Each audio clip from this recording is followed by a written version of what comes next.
বিপ্লবী চে গুয়েভারার জন্মদিন শনিবার মেলার মাঠে ছাত্র যুব ভবনে পালন করা হয়। উপস্থিত ছিলেন ডিওয়াইএফআই রাজ্য নেতৃত্ব সহ সংগঠনের কর্মীরা। এই বিপ্লবী নেতাকে স্মরণ করলেন রাজ্য সম্পাদক নবারুণ দেব। এই কর্মসূচি সম্পর্কে নবারুণ দেব বলেন, 1928 সালে 4 জুন বিপ্লবী চে গুয়েভারার জন্ম হয়েছিল। তিনি ছিলেন একজন প্রকৃত বিপ্লবী। বিশ্বের যে কোনো দেশেই মানুষ বিপদে পড়তেন, সেখানে তিনি ছুটে যেতেন।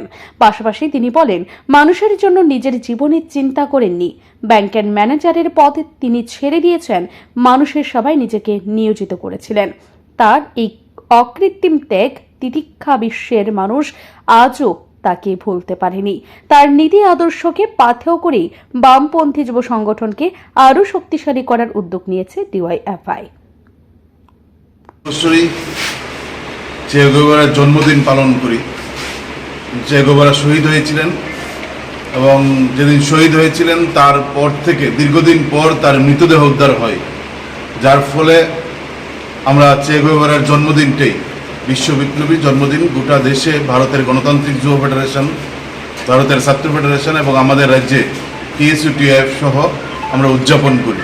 নানা কর্মসূচির মধ্য দিয়েই মূলত আমাদের মতাদর্শগতভাবে নিজেদেরকে সমৃদ্ধ করার প্রশ্নেই চে গুয়েভারা আমাদের কাছে একটা অন্যতম চেতনার নাম। আজকেও ডিএফআই সদর বিভাগের একটা হলসভা আছে। আমি আশা করব সবাই এই হলসভাতে উপস্থিত থাকবেন। গোটা পৃথিবী জুড়ে একটা অন্যতম বিপ্লবীর নাম হচ্ছে চে গুয়েভারা। একটা দেশে জন্মগ্রহণ করেন, একটা দেশে বিপ্লবে ব্যর্থ হন, আরেকটা দেশে বিপ্লবে গিয়ে সফল হন, সেখানে মন্ত্রিত্ব, ব্যাংকের চেয়ারম্যান, অসংখ্য পদ তিনি ছিলেন, সেই পদে মন্ত্রিত্ব পেয়েছিলেন। সেই মন্ত্রিত্ব, চেয়ারম্যানের পদ, ব্যাংকের চেয়ারম্যানের পদ ত্যাগ করে আরেকটা দেশে ছুটে গিয়েছিলেন বিপ্লবের জন্য।